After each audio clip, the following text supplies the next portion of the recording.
Gérer et suivre sa consommation des crédits IA dans TimeTonic. Vous avez configuré des automatisations qui demandent à l'IA et utilisent des crédits.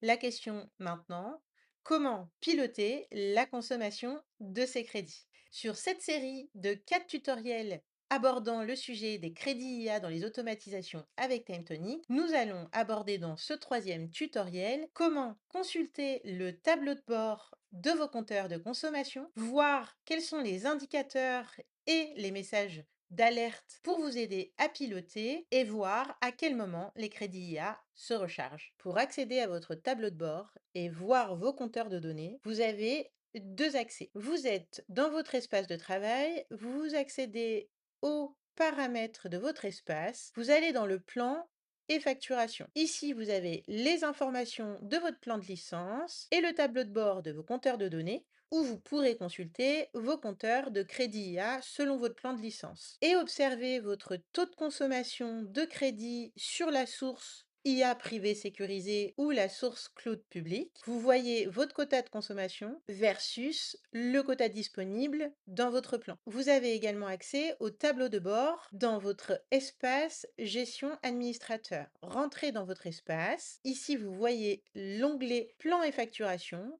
et vous obtenez exactement le même tableau de bord avec les mêmes informations. L'accès à l'espace gestion administrateur permet aux propriétaires de l'espace d'inviter des administrateurs dans cet espace de gestion pour leur permettre également et déléguer la visibilité de consommation sur les quotas de crédit. Concernant maintenant le taux de consommation de vos crédits IA. Quand vous êtes inférieur à 80% de taux de consommation, le code couleur est vert, tout va bien, vos automatisations sont garanties de fonctionner. Quand vous dépassez le taux de 80%, la couleur passe en orange et à ce stade, un email d'information d'atteinte de votre quota est envoyé au propriétaire de l'espace. Deux possibilités s'offrent à vous, ou vous êtes en plan business et vous pouvez racheter des quotas de crédit IA, ou vous utilisez votre propre clé API pour continuer de faire fonctionner vos scénarios d'automatisation. Ou bien le taux de votre consommation tiendra le renouvellement de votre quota à zéro pour le mois suivant. Et troisième cas, vous arrivez à 100% du taux de quota de consommation de vos crédits IA. Le propriétaire de l'espace reçoit un email pour lui informer que les scénarios d'automatisation utilisant l'IA est momentanément désactivé. Elle ne tourne plus. Les solutions qui s'offrent à vous. Vous êtes en plan business, vous pouvez compléter en ajoutant des packs de crédit IA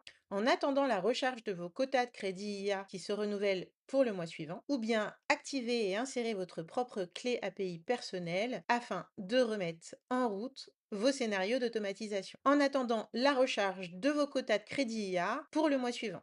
Et à ce moment-là, vos scénarios d'automatisation se remettent en route sans délai. Voilà pour la gestion des suivis de vos crédits IA dans TimeTonic. C'est simple, transparent et toujours sous contrôle. Pour cette dernière vidéo, on voit comment utiliser votre propre clé API personnelle dans les actions d'automatisation demandées à l'IA sans utiliser les crédits IA TimeTonic. À tout de suite.